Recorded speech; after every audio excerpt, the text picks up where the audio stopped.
आज द्वितीय दिवस की कथा प्रारंभ होने जा रही है। कथा में प्रवेश करने से पूर्व हम श्री राधा नाम का ध्यान करेंगे।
Maheshwari, Priyeshwari, Suresh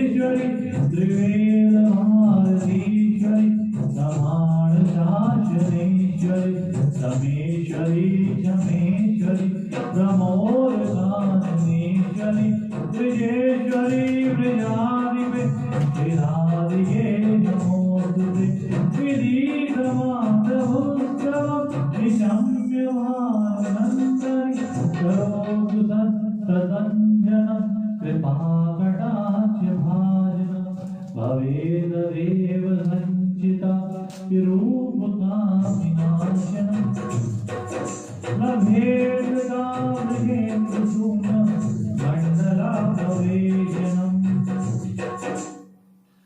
बोलिए राधा सरकार की जय।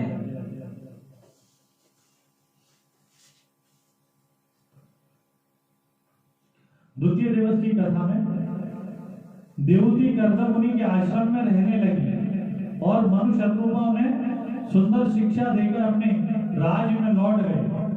देवहूति जब आश्रम में आई तो उन्होंने देखा कि जिस स्थान पर मुनि रहते हैं वहां कहीं चूहे का वेल है, कहीं सर्पों का वेल है, कहीं पक्षियों का घोंसला बना है। यह देखकर देवहूति को बहुत प्रसन्नता हुई।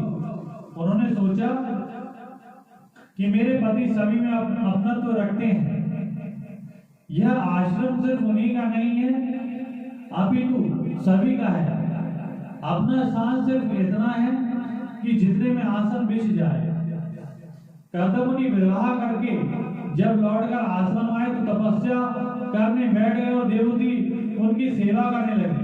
कभी फल खाकर, कभी पत्ते खाकर, कभी जल पीकर अपना जीवन निर्वाह करने लगे। कर्दम ने तपस्या की हजारों वर्ष विवाह के लिए, किंतु वह कामी नहीं थे। अगर वह कामी होते तो विवाह के बाद तपस्या में तत्पर नहीं होते। विवाह का कारण तो यह था कि अनेक जन्मों की कामनाओं जो सुप्त रीति से एकत्रित हो गई हैं, उन्हें संतुष्ट करके मनुष्य पर जो 3 ऋण होते हैं, देव ऋण, ऋषि ऋण और पितृ ऋण, इनसे मुक्त हो सके। इसके बाद मुक्ति को स्वयं प्राप्त हो जाएगी। देवहूति का अर्थ है जो नित्य देवताओं के लिए आहुति दे। और आहुति कब देंगी? जब यज्ञ होगा और नित्य यज्ञ हो वहां अवश्य प्रभु प्रकट होते हैं। कर्तव्य का अर्थ है जिसने कर दिया हो दमन अपनी इंद्रियों का, अर्थात जिसने अपनी इंद्रियों पर विजय प्राप्त की हो, वही कर्तव्य है। इस प्रकार कर्दम मुनि तप करते हुए तथा देवहूति अपने धर्म का पालन करते हुए समय व्यतीत करने लगे। इस प्रकार बहुत समय तक जल फल पर निर्भर रहने के कारण देवहूति अत्यंत दुर्बल हो गई। जब कर्दम मुनि ने अपनी सेवा में तत्पर देवहूति को अत्यंत शरीर में देखा तो वह दयावश कहने लगे, देवहूति मैं तुम्हारी सेवा से बहुत प्रसन्न हूँ, कहो आपको क्या चाहिए?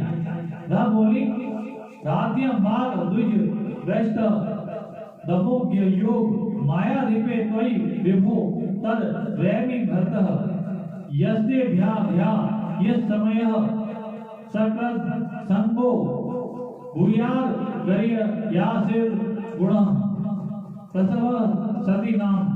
भगवान विवाह के सामने समय आपने जो प्रतिज्ञा की थी कि एक पुत्र होने पर मैं संन्यास ले लूंगा, आप उस प्रतिज्ञा की पूर्ति करते हुए मुझे पुत्र प्रदान करें, क्योंकि मैं नहीं चाहती कि परमात्मा की प्राप्ति में आपको कोई बाधा हो। अब आप मुझे पुत्र प्रदान करके संन्यास मार्ग की ओर अग्रसर हो। गृहस्थ में उपयोगी सभी सामग्रियां भी जुटा दीजिए और एक सुंदर भवन भी तैयार हो, ऐसा विचार कीजिए। कर्दम मुनि ने अपनी पत्नी की इच्छा पूर्ण करने के लिए उस समय योग से एक सुंदर विमान की रचना की, जो समस्त साधनों से परिपूर्ण और सर्वत्र जाने की क्षमता रखता था। वह दिव्य विमान इच्छित भोग प्रदान करता था। उसके फर्श, बेड़ियां, किवाड़, दीवारें अनेक रत्नों से निर्मित थे। ऐसे विमान को देखकर देवहूति का मन प्रसन्न नहीं हुआ। तब कर्दम मुनि बोले, इस बिंदु सरोवर में स्नान करके इस विमान में आइए, यह मनुष्यों की समस्त कामनाओं को पूर्ण करने की क्षमता रखता है। और इस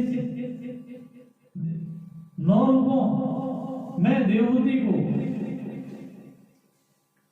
9 कन्याओं की प्राप्ति हुई। कन्याओं के जन्म के पश्चात मुनि संन्यास लेने के उद्यत हुए। तब देवहूति ने कहा, भगवान आपने अपनी प्रतिज्ञा निभाई, किंतु प्रतिज्ञा अभी पूर्ण नहीं हुई है। मैं इन कन्याओं का पालन पोषण किस प्रकार करूंगी, इनके लिए वर भी तो खोजने होंगे। भगवान मैं तो देव के द्वारा ठगी गई, जो आपके समान मुक्तिदाता पति को पाकर भी मैंने भवबंधन से छूटने की इच्छा नहीं की है। आपने प्रतिज्ञा अनुसार भी पुत्र भी प्रदान नहीं किया था, कुछ समय और यहाँ व्यतीत है। तब मुनि को भगवान के वचन और प्रतिज्ञा का स्मरण हुआ है और वह ठहर गए। इस प्रकार दोनों ही भगवान की आराधना करने लगे और इस तरह बहुत समय व्यतीत हो गया। तब श्री नारायण कर्दम काश्य लेकर देवहूति के घर से प्रकट हो गए। नभ में देवताओं ने पुष्प की वर्षा की और दुंदुभियां बजने लगी। सभी का हृदय प्रसन्नता से भर गया। ब्रह्मा जी मुनियों के सहित कर्दम के आश्रम आए और मुनि और प्रभु की स्तुति करके कहा, कर्दम साक्षात परमात्मा भगवान विष्णु तुम्हारे यहाँ संत शास्त्र का उपदेश करने के लिए प्रकट हुए हैं। इनके उपदेश से जगत का कल्याण होगा। यह तेरी संतान लोक में तेरी कीर्ति का विस्तार करेगी और कपिल नाम से इसकी ख्याति होगी। कर्दम मुनि ने कहा, भगवान अब मैं संन्यास लेना चाहता हूँ, किंतु मेरी पुत्रियों का भी विवाह नहीं हुआ है। मुझे इनकी बहुत चिंता है। अब आप इनके योग्य वर बताइए जिससे मैं निवृत्त होकर संन्यास लूं। ब्रह्मा जी ने कहा, कर्दम मेरे साथ ये जो 9 ऋषि आए हैं तो अपनी कन्याएं इनके साथ ब्याह दो। इनसे श्रेष्ठ वर तुम्हारी कन्याओं के लिए और कोई नहीं हो सकते। इनके साथ मिलकर तुम्हारी कन्या तुम्हारी कीर्ति का विस्तार करेंगे, तुम चिंता न करो। जहाँ साक्षात परमात्मा का प्राकट्य हो वहाँ चिंता की आवश्यकता ही क्या है। इस प्रकार कहकर ब्रह्मा जी अपने लोक को चले गए। सत्य है कि संतान के कर्मों से ही माता पिता की कीर्ति अपकीर्ति होती है। संतान बुरे कर्म करती है तब माता पिता को अपयश होता है, और जब अच्छे कर्म संतान करती है तो माता पिता को यश प्राप्त होता है। दोनों ही सूत्रों में नाम माता पिता का ही आता है। कर्दम मुनि की संतानों ने उनकी कीर्ति को सदा सदा के लिए अमर कर दिया और यहाँ भी प्रथम कन्याएं उत्पन्न हुई, वह भी 1 2 नहीं 9 कन्याएं। इसके बाद भगवान कपिल हुए, जिन्हें भगवान का ज्ञान अवतार कहा जाता है।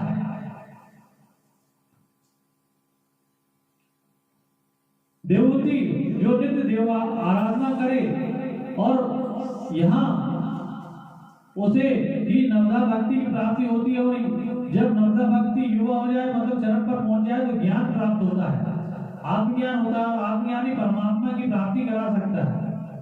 कर्दम देवहूति की 9 कन्याएं थी। उनकी कन्याओं ने ही उनकी कीर्ति का विस्तार किया। अनुसुईया और अरुंधति इन्हीं की कन्याएं हैं, जिनका नाम लेकर पतिव्रता स्त्री दहशते अंगारों पर भी चली जाती है। अनुसुईया ने तो गंगा को भी मार्ग बदलने के लिए विवश कर दिया है। भारत की स्त्रियों में बहुत सामर्थ्य है, वहां उन्हें अबला कहना गलत है। जब वह रण में उतर जाए तो रणचंडी कहलाए, दुष्टों को मारे तो दुर्गा हो जाए, जब वह अपनी पर आ जाए तो यमराज के चंगुल से अपने पति को वापस ले आए। भारत की स्त्रियों की सामर्थ्य है, वह जगत के नियंता को भी अपने गर्भ में धारण कर सकती है।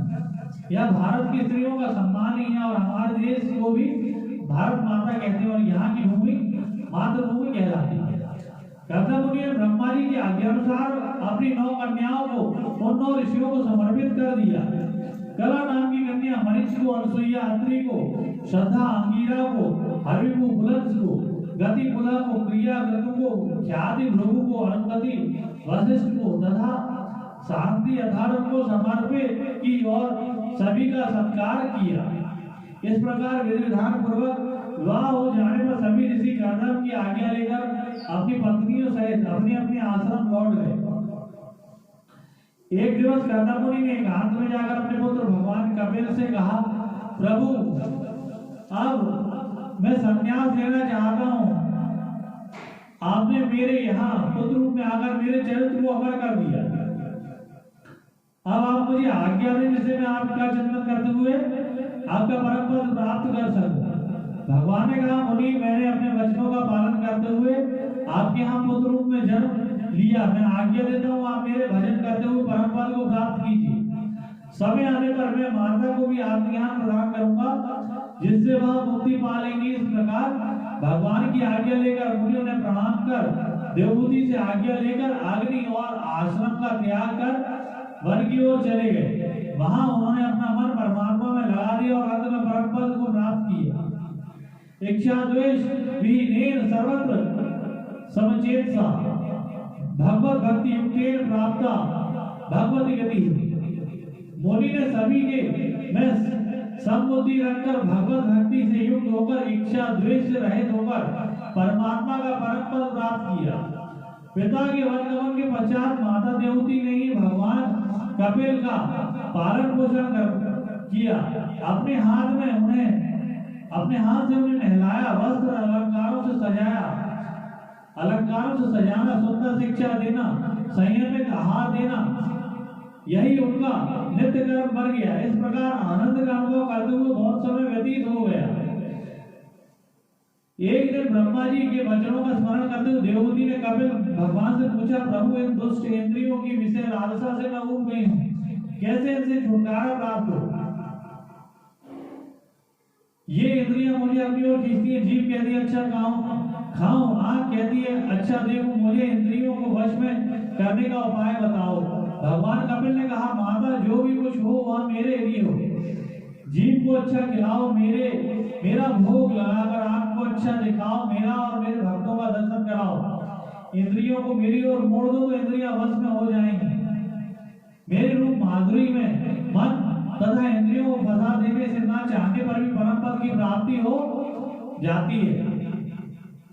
देवहूति ने कहा, किंतु ये मन परमात्मा की भक्ति करने नहीं देता, इसे कैसे बंधन मुक्त करें और कैसे परमात्मा में लगाएं? कपिल बोले, मां, जीव को बंधन और मोक्ष का कारण केवल मन है। विषयों में आसक्त होने पर यह बंधन में पड़ता है, विषयों से अनासक्त होने पर यह मुक्त हो जाता है। आसक्ति का अर्थ है जो आ तो सकती है पर जा नहीं सकती, अर्थात किसी व्यक्ति वस्तु के लिए प्रेम उत्पन्न हो जाए पर वह मिट ना पाए, मोह का त्याग न हो पाना ही आसक्ति है। मन अधोगामी है, यह जल की तरह गड्ढे की ओर भागता है, ऐसे नीचे की बजाय ऊपर चढ़ाना होगा। और ऊपर चढ़ाने के लिए यंत्र, क्योंकि यंत्र से ही जल ऊपर चढ़ेगा और यह यंत्र मंत्र नाम ही सबसे बड़ा मंत्र है।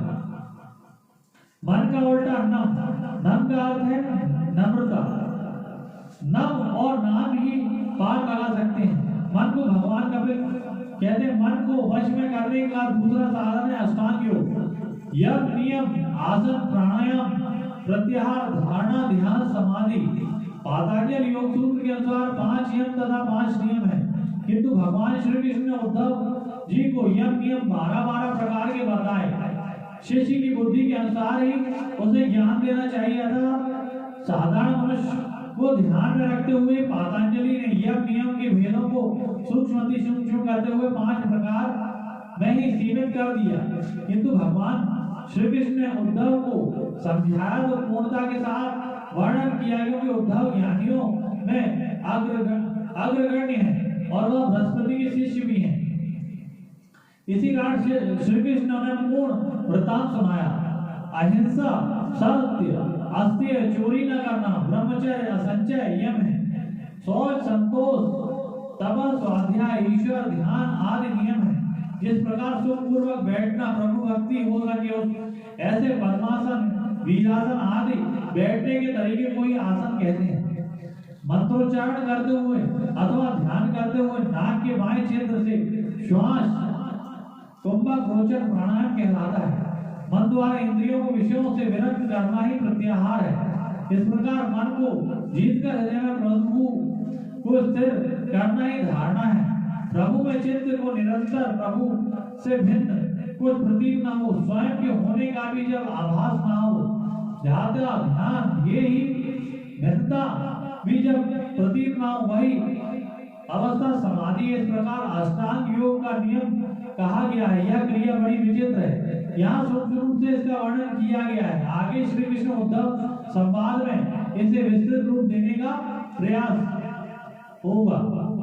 यह क्रिया किसी के लिए संभव ही नहीं, किंतु फिर भी मनुष्य को चाहिए वह किसी न किसी अवस्था या सूत्र की विशेषता तक तो पहुंचे, अर्थात कुछ तो वृत्ति धारण करे। इस प्रकार अष्टांग योग का नियम कर कि अपने मन को प्रभु के एक एक अंग में ध्यान में लगाएं। सर्वप्रथम चरणों का चिंतन करें।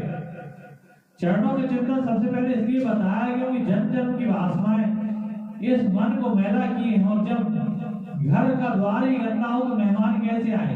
पहले द्वार को साफ करना ही होगा। अर्थात अतः परमात्मा के चरणों में वज्र ध्वजा अंकुश का चिन्ह है, उसका ध्यान करने से मन की वासनाएं कट जाती हैं और मन निर्मल हो जाता है। परमात्मा को भी निर्मल मन ही प्रिय है। चरणों के पश्चात पिंडलियों, फिर घुटनों का, फिर जग प्रदेश और उसके बाद कटी प्रदेश का ध्यान करें। नाभि का, वक्षस्थल का, भुजाओं का, ग्रीवा का चिंतन करें।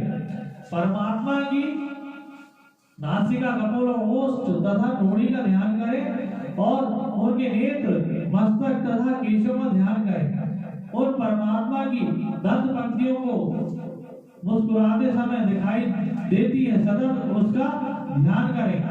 ऐसे ध्यान से हृदय भक्ति से द्रवित हो जाता है और मन संसार से हट जाता है। प्रभु प्रेम में जो पागल हो जाता है वही तो सुखी है। दीन कहे धनवान सुखी, धनवान कहे सुख राजा को भारी, राजा कहे महाराजा को सुख, महाराजा कहे सुख इंद्र को भारी, इंद्र कहे चतुरानन को सुख, चतुरानन कहे सुख विष्णु को भारी। तुलसीदास विचार कहे हरि भजन बिना सब जीव दुखारी। संसार में कोई सुखी नहीं है, वही सुखी हो सकता है जो ईश्वर चिंतन करे। अन्यथा देह गेह का चिंतन करने वाले तथा उसमें आसक्त रहने वाले अधोगति को प्राप्त होते हैं। लोग कहते हैं बुढ़ापे में भगवान को याद करेंगे। अरे मुरझाया फूल भी कभी किसी को अच्छा लगता है क्या? और फिर बुढ़ापा देखा किसने? पहले ही निकल गए। जब तक शरीर स्वस्थ है प्रभु स्मरण कर लो। बुढ़ापे में जोड़ दर्द करता है, जीभ लड़खड़ाने लगती है, स्पष्ट उच्चारण भी नहीं होता, अपनी परेशानियों से पीछा नहीं छूटता तो प्रभु कहाँ याद रहेंगे? मृत्यु के पूर्व यमदूत दिखाई देने लगते हैं, कोई साथ नहीं देता। यमदूत जब जीवात्मा को शरीर से बाहर निकालते हैं तब बड़ी पीड़ा होती है, जीव बहुत छटपटाता है। यमपुरी में चित्रगुप्त उस जीव का लेखा जोखा सुनाते हैं। 14 साक्षी भी वहां उपस्थित होते हैं। कोई झूठ, कोई प्रपंच काम नहीं आता, वहां तो कोई रिश्वत भी नहीं चलती। कर्मों के अनुसार दंड दिया जाता है। पुनः जब पाप पुण्यों का भोग समाप्त हो जाता है और जीव फिर से मनुष्य लोक में आ जाता है, 84 लाख योनियों में भटकना पड़ता है। कई कष्टों को सहकर जीव पुनः मनुष्य योनि पाता है। गर्भधान के दिन बूंद रूप में होता है, 5 दिन में बुलबुला, 10 दिन में बेर के समान, 1 महीने में सिर निकल आता है। 2 मास में हाथ पैर बनते और 3 मास में नक रोग तथा स्त्री पुरुष का लक्षण हो जाता है। 4 मास में 7 धातुएं, 5 मास में भूख प्यास लगने लगती है। 6ठे मास में उसे स्पर्श अनुभव होता है और माता के खाए पिए अन्न जल से उसे सुख और पीड़ा होने लगती है। वह गर्भ के साथ रह रहे कृमि जंतुओं के द्वारा काटने से पीड़ित होता है। खट्टे नमकीन पदार्थों के सेवन से उसे पीड़ा होती है। कुंडली बनकर मुड़ा हुआ वह गर्भ में छटपटाता रहता है और 7वें मास में परमात्मा से स्तुति करता है, प्रभु मुझे बचाओ, बाहर निकालो। ईश्वर कहते तू पहले भी कहता था कि बचाओ, मैं भजन करूंगा पर नहीं किया, अब हो इस नरक मास। जीव कहता है कि प्रभु आपकी माया से मैं भ्रमित हो जाता हूं, किंतु अब मैं नहीं होगा, मुझे बचा लो। 7 से 10 महीने तक जीव गिड़गिड़ाता है, तब ईश्वर उस पर दया करके उसे गर्भ से बाहर निकाल देते हैं। उस समय बड़ा कष्ट होता है और पूर्व स्मृति नष्ट हो जाती है। तब जीव रोने लगता है, छटपटाता है तो उसकी बात समझ नहीं पाता है। जहाँ सुला दो वहाँ सोता है, कभी गीले में कभी सूखे में सोता है। कोई कीड़ा काट ले तो खोजा भी नहीं सकता, बस रो ही सकता है, सिवाय रोने के कुछ भी नहीं कर सकता। बाल्यावस्था पौगंड अवस्था से गुजरता हुआ वह युवावस्था की दहलीज पर जब पहुंचता है और इच्छित भोग उपलब्ध न होने पर क्रोध उसे घेर लेता है। देह ये बढ़ने के साथ ही उसका अभिमान भी बढ़ने लगता है तथा भोग में रमता हुआ वह दुष्ट व्यक्तियों के संग से दुष्टता को प्राप्त होता है। यदि सत्पुरुषों का संग न मिले तो वह ज्ञान कूप में गिर पड़ता है और समयानुसार गृहस्थी के जंजाल में फंसकर स्त्री पुत्रों में आसक्त होकर ईश्वर को भूल जाता है और वृद्धावस्था आने पर उसे भोगों के कारण रोगों से जूझना पड़ता है। अपने किए का स्मरण होने पर दुख उसे घेरता है और दुख से दुखित होकर वह जीव कर्म फल भोगता होगा मृत्यु को प्राप्त होता है। कर्म अनुसार उसे अनेक योनियां प्राप्त होती हैं। वह इसी प्रकार 84 के चक्कर काटता रहता है। माता स्वर्ग में जाकर भी पुण्यों के क्षीण होने पर जीव को वहां के ऐश्वर्य से च्युत कर दिया जाता है।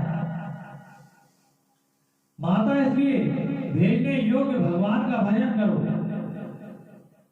तस्मात्म सर्वभावेन भजस्व परमेष्ठिन तद्गुणाशयया भक्त्या भजीर पदाम्बुज। जब तक किसी प्रकार भटकोगी मां मन को संसार से हटाकर परमात्मा में लगाना चाहिए। यह कब तक भटकोगी? यह मन हमें सुगति तथा दुर्गति की प्राप्ति कराता है। मन के कहे में मत चलो, इसे संतों के शास्त्रों के कहे में चलाओ। मन के हारे हारे, मन के जीते जी, मन ही मिलाए राम से, मन ही करे फजी। मन की गति है अटपटी, झटपट लगे न कोई। जो मन की खटपट में मिटे, झटपट दर्शन होए। माता ईश्वर की माया बड़ी विचित्र है। इसका पार पाना संभव है, किंतु ईश्वर के चरणों का आश्रय लेकर तथा गुरु के वचनों का आश्रय लेकर ही इस माया बंधन को काटा जा सकता है।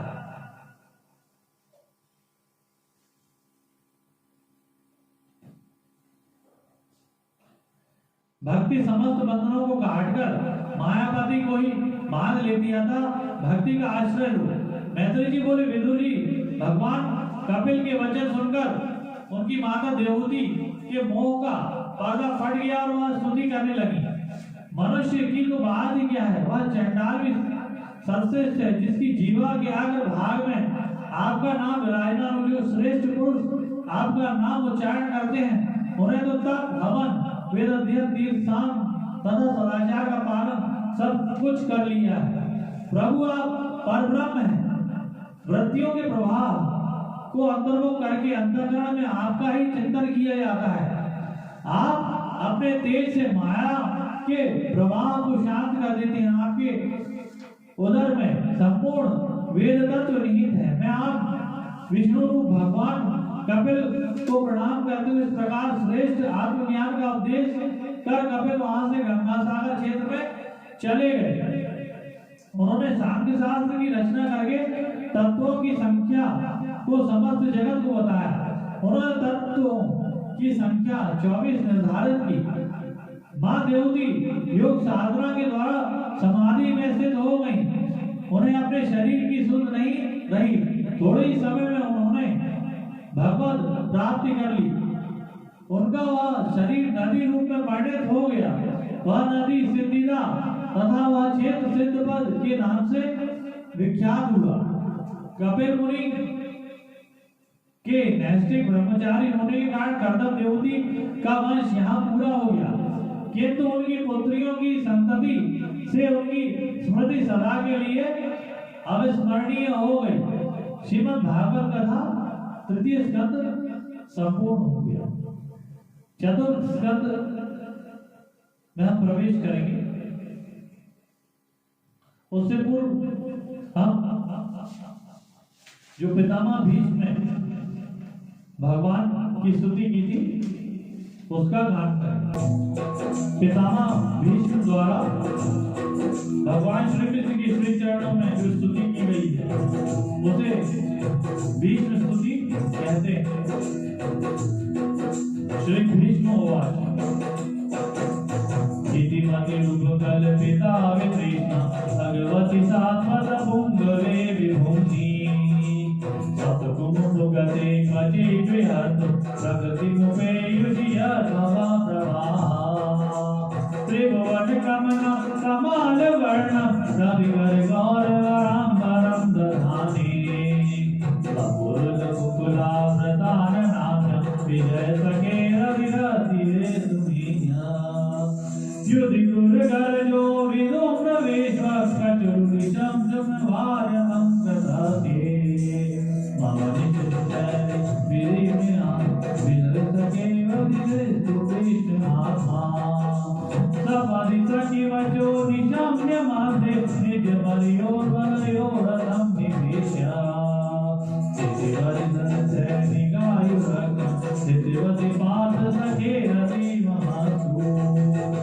व्यवहित सदनां मुखं निरीक्ष्य स्वजनवधाभिमुखस्य दोषभूत्य कुमति महत्वरामवीर्य यद्चरणविरर्पणतस्मिन् स्वनिम्नोपहाय वासति ज्ञानक्रमधिकर्तुं मावृतोरथः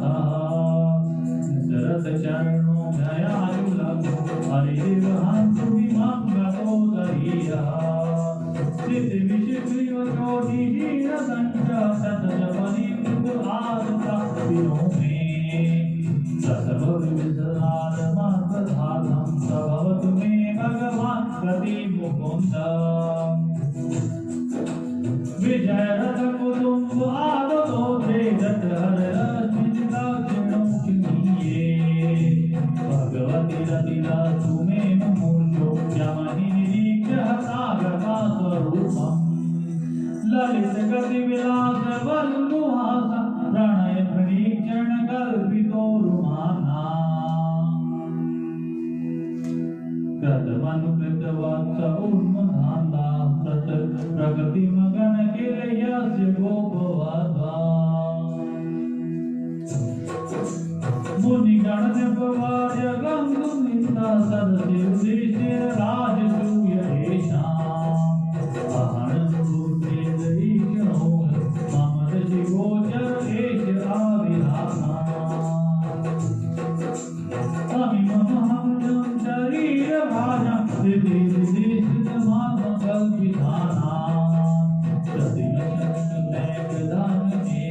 समधिगतोऽस्मि विधूतवेदमोहा कृष्ण भगवती मनो वाक्य दृष्टि पृथ्वी आत्ममान्या मां वेश्य सूक्त कास उपास रस मत इति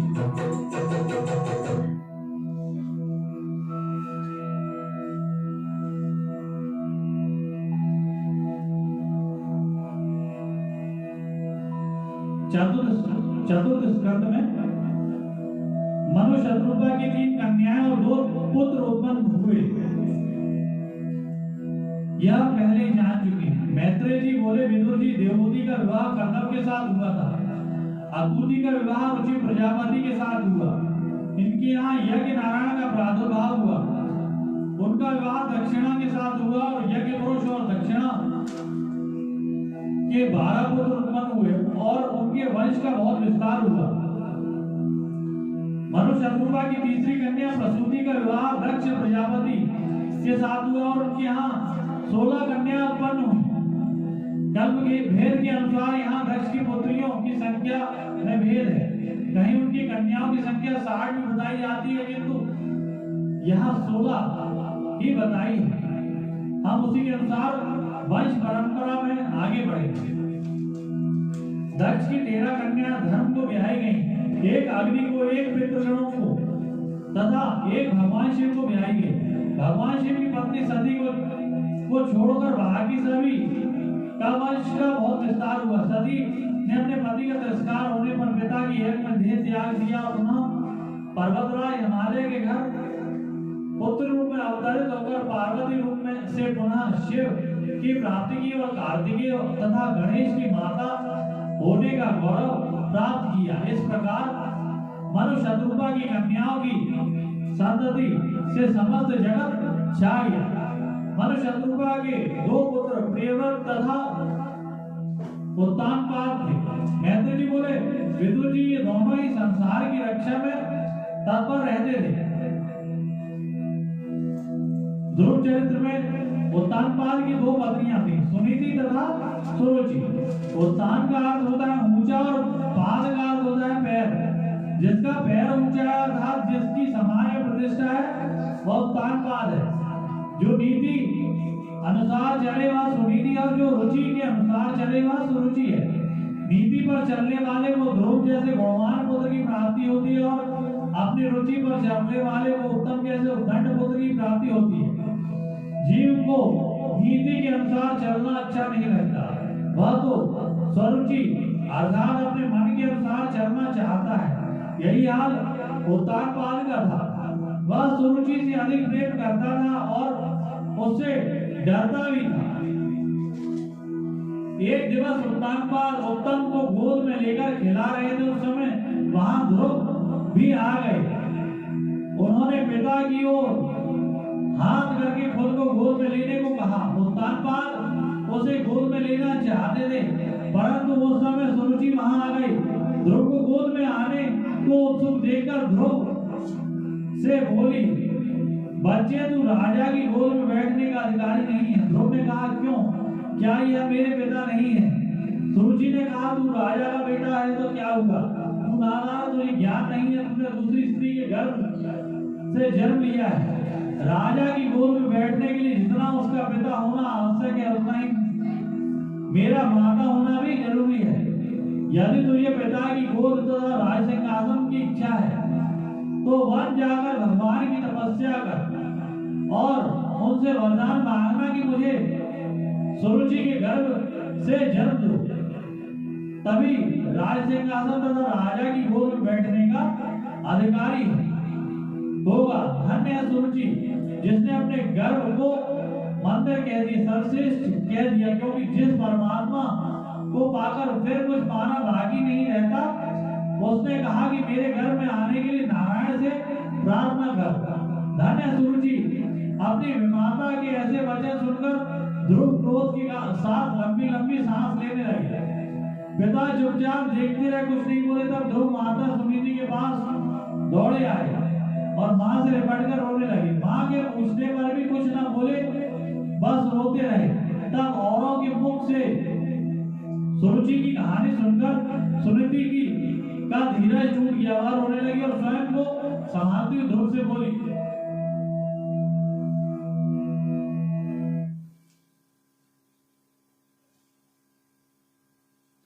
बेटा तू किसी के अमंगल की कामना न कर, जो जैसा करता है वैसा ही भरता है। तेरी माता सुरुचि ने कुछ गलत नहीं कहा, उन्होंने तो वही कहा जो शास्त्र कहते हैं, सत्य कहते हैं, परमात्मा को भजो, वही सारी मनोकामना पूर्ण करते हैं। तू राजा की गोद में की कामना मत कर, समस्त जगत का राजा स्वयं तुझे गोद में लेगा। जा बेटा, भगवान का ध्यान कर, वही तेरी रक्षा करेंगे, वही तेरा पालन करेंगे।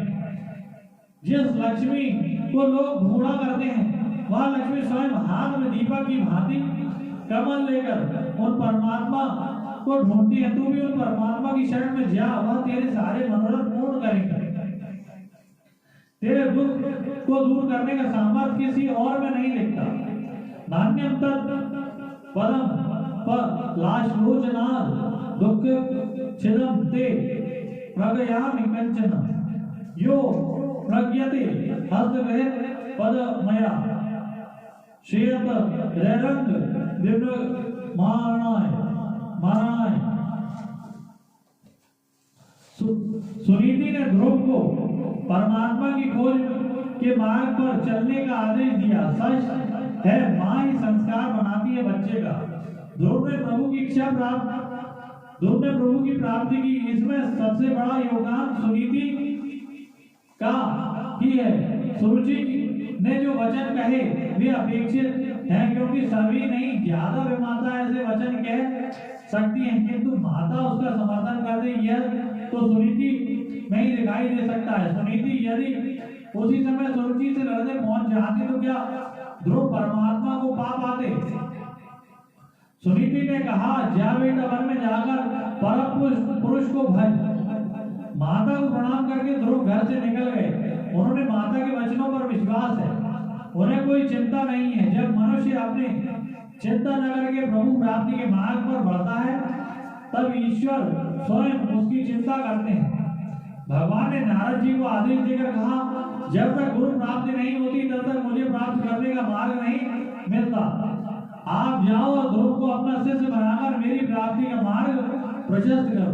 नारद, आप जैसा गुरु प्राप्त हो तो जीवन धन्य हो जाए, किंतु ध्रुव जैसा शिष्य प्राप्त करके आपका यश बढ़ेगा, यह सत्य है। नारद जी चल दिए ध्रुव के पास और मार्ग में दोनों का मिलन हुआ। ध्रुव ने नारद जी को देखकर साष्टांग प्रणाम किया। यह देखकर नारद जी प्रसन्न होकर विचारने लगे कि बालक संस्कारवान है और उसे उठाकर प्रेम किया, आशीष दिया और पूछा, पुत्र तुम कौन हो, कहाँ जा रहे हो? ध्रुव ने कहा, भगवान में राजा उत्तानपाद तथा सुनीति का पुत्र ध्रुव हूँ। माता सुरुचि के वचनों से आहत होकर माता सुनीति के कहने पर वन जा रहा परमात्मा की प्राप्ति के लिए। नारद जी ने कहा, पुत्र तुम्हारी उम्र तो खेलने की है, इस उम्र में मान अपमान की क्या बात, और ये मान अपमान तो कर्म अनुसार प्राप्त होते हैं और तुम्हारी उम्र वन जाने की नहीं है। जाओ, घर लौटकर जाओ। ध्रुव बोले, नारद जी तो भगवान का मार्ग दिखा देंगे तो आप घर लौटने की कह रहे हैं। नारद ने कहा, वन में प्रभु मिलते हैं। ये किसने कहा? वन में तो हिंसक पशु रहते हैं, वह खा जाएंगे तुमको, इसलिए घर जाने को कह रहा हूँ। ध्रुव बोले, भगवान तो सब जगह है, वह आप में है, मुझ में है कि तो माता ने कहा कि वन जाकर ध्यान करके उन्हें अंदर से बाहर प्रकट करना है। और रही बात हिंसक पशुओं की, तो माँ कहती है कि उनमें भी परमात्मा ही, अगर वह खा जाएंगे तो मैं समझूंगा कि परमात्मा भोग लगा रहे हैं। नारद जी प्रसन्न होकर सोचने लगे कि दृढ़ विश्वास है इसका। फिर बोले, ध्रुव ये बात बता, तुझे भूख कितनी बार लगती है, अर्थात कितनी बार भोजन करता है? ध्रुव बोले, भगवान कभी 4 बार, कभी 5 बार। जब भूख लगती है तब माँ के हाथ से कुछ ना कुछ खा लेता हूँ, मेरी तृप्ति हो जाती है। सच तो ये है कि माँ की उंगलियों में ऐसा जादू होता है कि वह जिसे छू देती है वह पूरा हो जाता है और एक कौर में भी पूरे भोजन का आनंद आ जाता है। ध्रुव बालक ऐसे कुछ भूख लगना उनका स्वभाव है। नारद जी कहते, वत्स वन में तुझे खाने के लिए कुछ नहीं मिलेगा, वह खाने के लिए माँ भी नहीं होगी, भूख लगेगी तो क्या करेगा? ध्रुव कहते हैं कि प्रभु वहां वन में मेरी माँ नहीं होगी तो क्या हुआ, सारे जगत की माँ तो होगी ना, वह परमात्मा ही तो इस जगत की माँ है, पिता है। तुम्हें माता च पिता तुम्हें। वन में वृक्ष होंगे, वृक्ष पर फल होंगे, उन्हें ही खाकर रह लूंगा। माँ कहती कि तू चिंता मत करना, सारे जग की व्यवस्था खुद करते हैं। जब दांत नहीं तब दूध दियो, जब दांत दियो तब अन्न भी देंगे। नारद जी बहुत प्रसन्न हुआ और एक बार फिर कहा, बेटा मुझे विमाता के वचनों से दुख प्राप्त, तुझे विमाता के वचनों से दुख प्राप्त हुआ है, तू दुख के दबाव में मत आ, उसे दबाने का प्रयत्न कर। संसार में दुख से निवृत्त होने का उपाय मैं तुझे बताता हूँ। अपने से अधिक गुणवान को देखकर प्रसन्न हो और अपने से कम गुण वाले पर दया करें तथा समान गुण वालों से मित्रता का भाव रखने वाले को दुख कभी दबा नहीं सकता। ध्रुव ने कहा, आप नारद ही है ना? मुझे लगता है आप नारद नहीं कोई बहरूपी हो, अन्यथा परमात्मा के मार्ग पर जाने से मुझे रोकते नहीं। पर आप जो भी हो बने रहो। मेरी माता का उपदेश पहले मिलने के कारण आपके उपदेश का असर मुझ पर नहीं हो रहा। नारद जी बोले, पुत्र क्षमा करना, किंतु मैं तो बस तुम्हारा परीक्षण कर रहा था। मैं वही नारद हूँ जो भगवान के मार्ग पर ले जाता है। लोग बोले, भगवान जो मुझे वह मार्ग बताएगा जिससे परमात्मा की प्राप्ति हो। नारद बोले, बेटा तेरी माता सुनीति ने जो मार्ग तुझे बताया है वही श्रेष्ठ है, तेरा कल्याण होगा। अब तू मधुवन में जा, वहां कालिंदी में नित्य स्नान करके प्राणायाम करना, फिर एकाग्रचित्त से प्रभु के सुंदर स्वरूप का ध्यान करना, अवश्य तुझे प्रभु प्राप्त होंगे। उसके पश्चात द्वादशाक्षर मंत्र का दान नारद जी ने ध्रुव को दिया। ध्रुव ने नारद जी को प्रणाम करके उनकी परिक्रमा की और मधुवन को प्रस्थान किया। नारद वहां सीधे उत्तानपाद के यहाँ आए और खूब खरी खोटी सुनाई। अरे राजन, तू कितना स्त्री लंपट है, सुरुचि के कहने पर तूने अपने पुत्र को वन भेज दिया। जरा सा वह बालक जब वन को गया तो तेरा हृदय पिघल नहीं गया। वन जाने क्यों न तेरी थी पर गया तेरा पुत्र। उत्तानपाद बोला, मुझे क्षमा करें भगवान, मैं अभी उसे लौटा कर लाता हूँ। नारद बोले, नहीं राजन, अब तेरा पुत्र ईश्वर को प्राप्त करके ही लौटेगा और जब वो आए तो उसे राज देकर तू वन चले जाना। इस प्रकार नारद ने उत्तानपाद को समझाया और राजा अपने पुत्र की प्रतीक्षा करने लगा। उधर ध्रुव ने नारद जी के कथानुसार तप करना प्रारंभ कर दिया। 3 रात्रि के अंतर में कैद और बेर खा करके उपासना करते हुए 1 मास व्यतीत किया। एक आसन पर बैठकर प्रभु का ध्यान किया। दूसरे मास में 6 दिन के अंतर से घास पत्ते खाकर प्रभु का ध्यान किया और खड़े रहकर वह मास व्यतीत किया। तीसरे मास में एक पैर पर खड़े रहकर 9 दिन के अंतर से केवल जल पीकर समय व्यतीत किया तथा चौथे मास में 12 दिन के अंतर से केवल वायु पीकर एक पैर की आगे भाग पर खड़े रहकर महातप करने लगे। 5वें मास में ध्रुव ने अंगूठे के बल खड़े होकर श्वास को जीतते हुए अपने मन को सब ओर से खींचकर प्रभु में लगा दिया। उन्होंने अपने चित्त को कहीं दूसरी ओर जाने नहीं दिया। उस समय उनके तप से धरती झुक गई और चित्त के परमात्मा में एक रूप हो जाने के कारण जो ध्रुव ने श्वास रोकी थी उसी से समस्त लोक और लोकपालों के श्वास रुक गए। सभी घबराकर श्री हरि की शरण में गए और इस लीला का कारण पूछा। तब प्रभु ने कहा, देवताओं तुम घबराओ नहीं, यह मेरे भक्त के श्वास पर विजय प्राप्त करने के कारण हुआ है।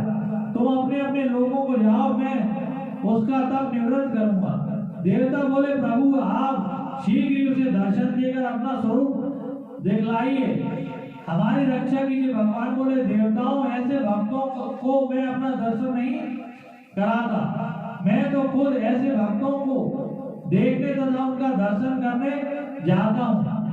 भागवत में लिखा है, देवताओं को आश्वस्त करके भगवान अपने भक्त ध्रुव को देखने मधुबन गए। भक्त ध्रुव तीव्र तपस्या में लीन थे। उन्हें नहीं पता था कि प्रभु सामने खड़े हैं।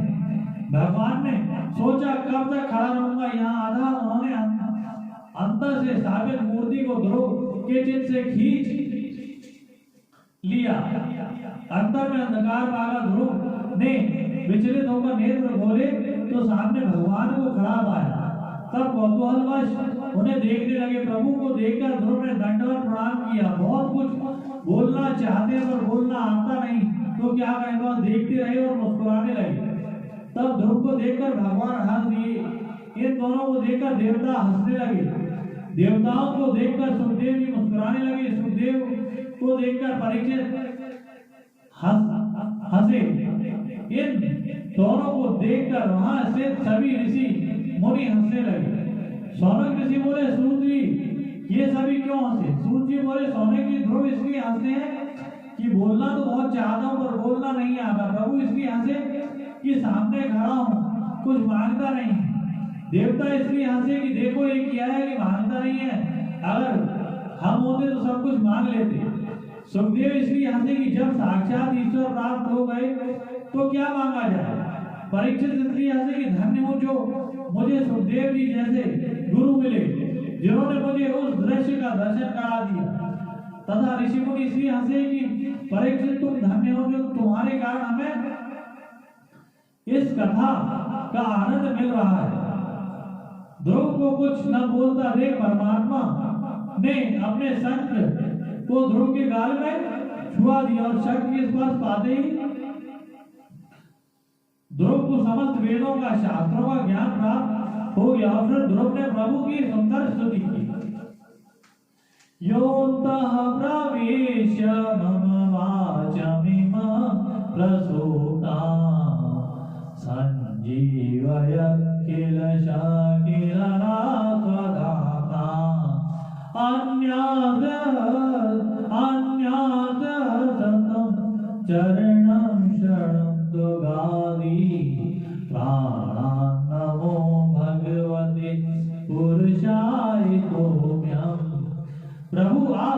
सर्वशक्ति संपन्न है। आप भी सोई वाणी को सजीव करते हैं।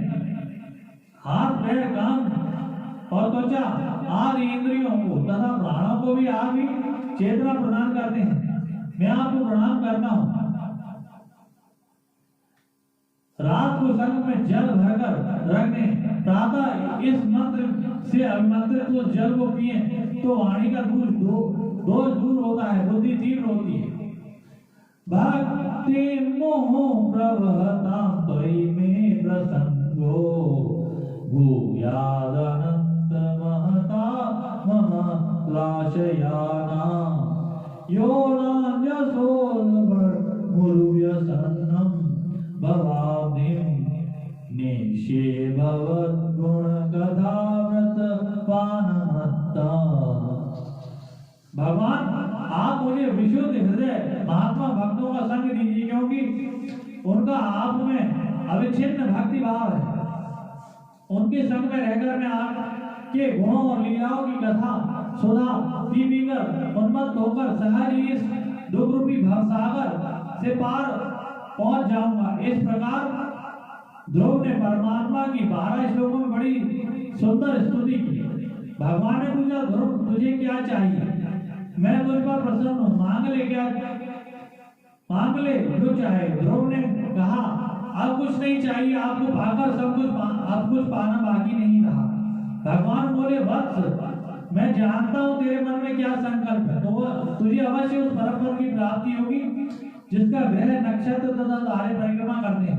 ये तो पहले तू इस लोक का राज भोग, क्योंकि जब तक मन की कामनाओं का अंत नहीं होता तब तक संसार चक्र से निवृत्ति नहीं होती। तू जा, क्योंकि तेरे माता पिता तथा विमाता तथा सभी तेरी प्रतीक्षा कर रहे हैं। तू राज कर, समय आने पर तुझे उस लोक की प्राप्ति हो जाएगी। इस प्रकार ध्रुव को वरदान देकर भगवान अंतर्ध्यान हो गए। अपनी संकल्पित वस्तु पाकर भी ध्रुव का चित्त विशेष प्रसन्न नहीं हुआ। सो भी संकल्प जब विष्णु पाद सेवो पसादितम प्राप्य संकल्प निर्वाणम नाति प्रीतो व्यगापुरम। प्रसन्न न होने का कारण यह था कि मुझे प्रभु ने मनचाहा वर प्राप्त करने का अवसर मिला, फिर भी मुक्ति न मांग सका। मांगते समय भी चित्त में दूसरी वासना रहने पर मैं फिर उनसे दूर हो गया।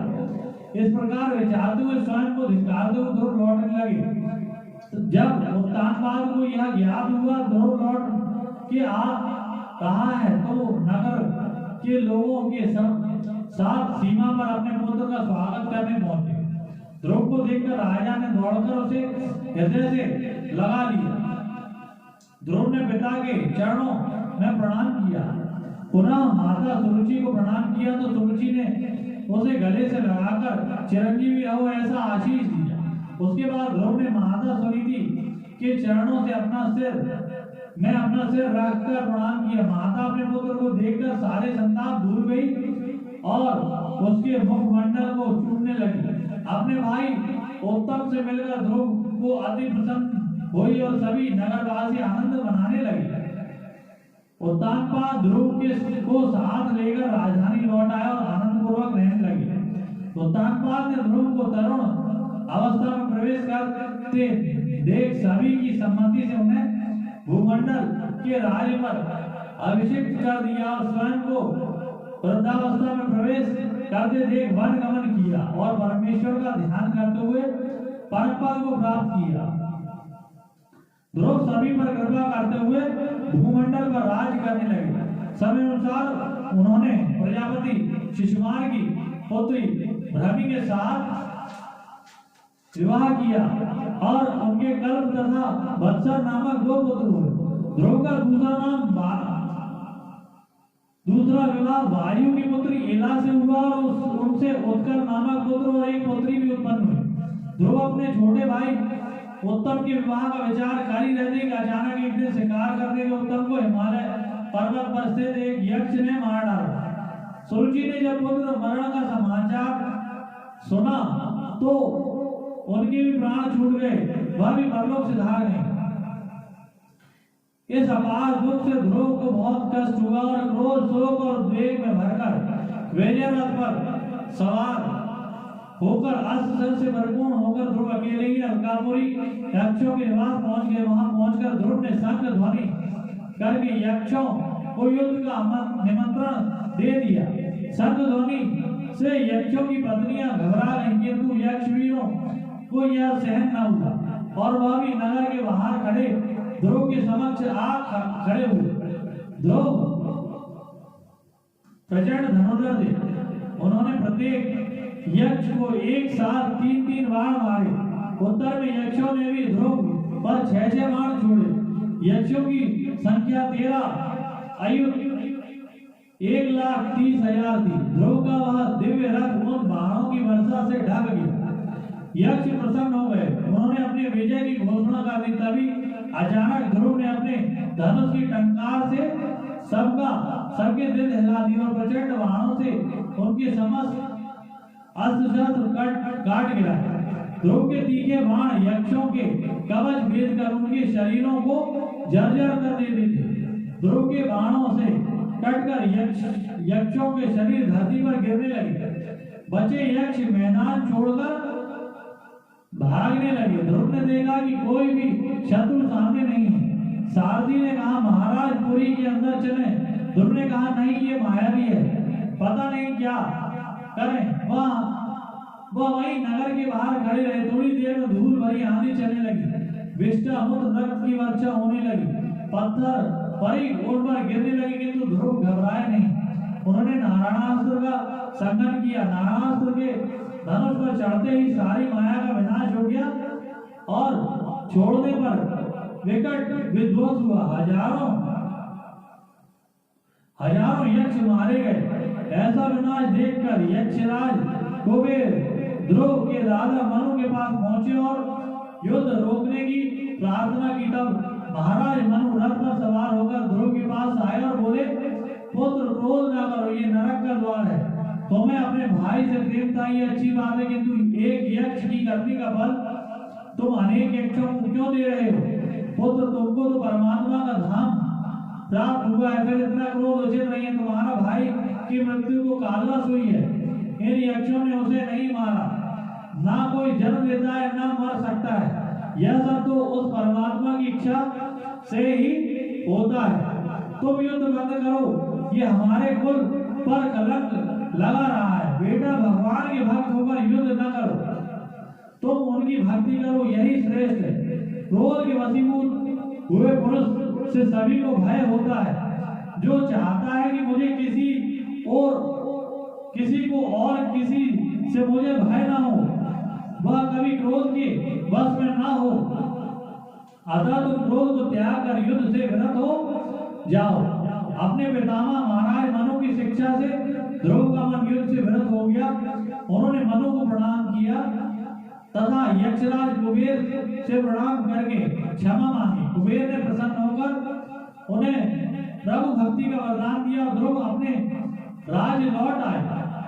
उन्होंने अपने भाई तथा माता के निमित्त सभी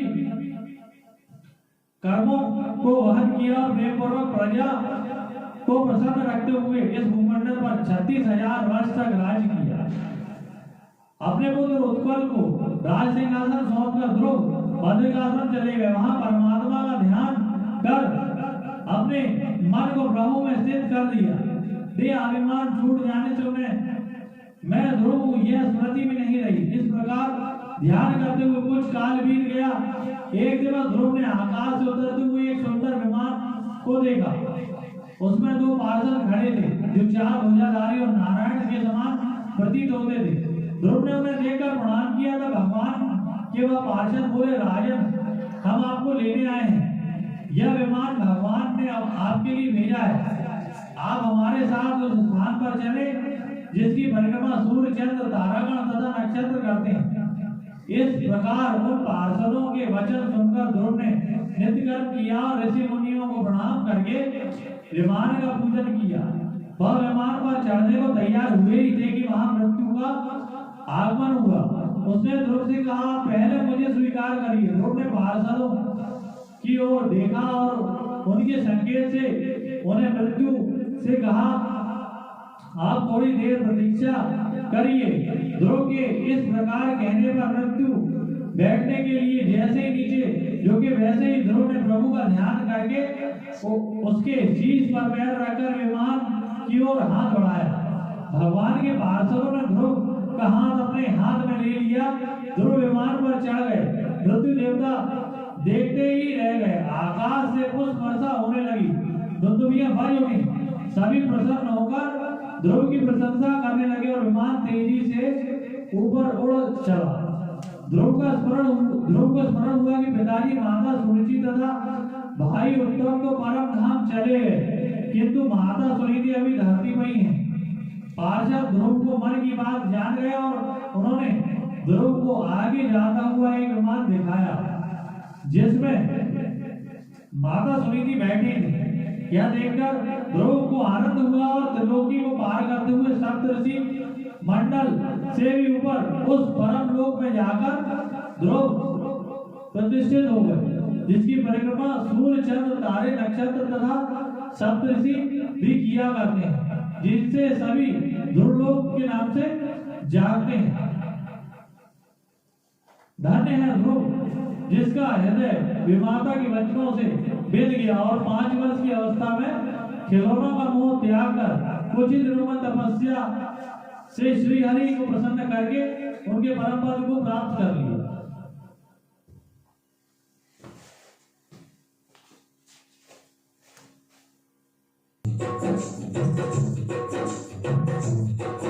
यही हरि बात कहते हैं, यही सदगंध गाते हैं, न जाने कौन से गुण कर दया निधि जाते हैं। यही सदगंध कहते हैं, यही हरि भात गाते हैं। नहीं स्वीकार करते हैं निमंत्रण नभ सुयोधन का, नहीं स्वीकार करते हैं निमंत्रण नभ सुयोधन का। विदुर के घर पहुँच करके भोग तिलकों का लगाते हैं, न जाने कौन से गुण पे दया निधि जाते हैं। मधुपुरी से गोपियों की दुख व्यथा सुनकर, मधुपुरी से गोपियों की दुख व्यथा सुनकर, द्रुपद जागी दशा पर, द्रुपद जागी दशा पर, द्वारका से दौड़े लागे। न रोए वन गमन में भी, न रोए, न रोए वन गमन में श्री पिताजी वेदनाओं पर उठा कर गीत को निज गोद में आंसू बहाते। न जाने कौन से गुण पर दया निधि जाते हैं। यही सदगंध कहते हैं, यही हरि भात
बोलिए वृंदावन बांके बिहारी लाल की जय, राधा सरकार की जय, सदगुरुदेव भगवान की जय। महाराज पृथु चरित्र की कथा है।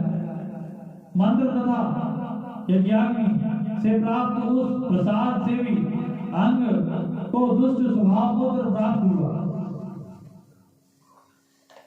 इसका कारण था कि वह पुत्र अधर्म के वंशज मृत्यु की देखरेख में पला था और संग का रंग तो मन पर चढ़ता ही है। उस पुत्र का नाम वेन था। वह बड़ा दुराचारी था। खेलते हुए बच्चों को पशुओं की भांति मार डालता था। महाराज अंग उसकी करतूत सुनकर दुखी होते थे। उसे समझा देते पर उस पर कोई असर नहीं होता था। एक दिन रात्रि में सबको सोता छोड़कर राजा अंग वन चले गए। लोग उन्हें ढूंढने भी गए किंतु उनका कोई पता न चला। तब सबने मिलकर वेन को ही राजा बना दिया। वह बड़ा कठोर शासक था। ऐश्वर्य मद से अंधा होकर स्वयं को ही भगवान कहने लगा। उसने यज्ञ दान हवन बंद कराने का ढिंढोरा पिटवा दिया। उसके आचरण को देखकर ऋषि मुनियों ने एकत्र होकर उसे समझाने का प्रयत्न किया किंतु उसने उन सभी का अपमान किया। तब ऋषियों ने उसे अपनी ओंकार मात्र से ही मार डाला। वेद की माता उसके सब की रक्षा करने लगी। उस समय पृथ्वी पर कोई रक्षक न होने के कारण अराजकता फैलने लगी। तब ऋषियों ने विचार कर वेद के शरीर का मंथन किया। जब जान को बधा तो एक बौना पुरुष उत्पन्न हुआ। ऋषियों ने उससे कहा निश्चित बैठ जाए, इसलिए वह निषाद कहलाया।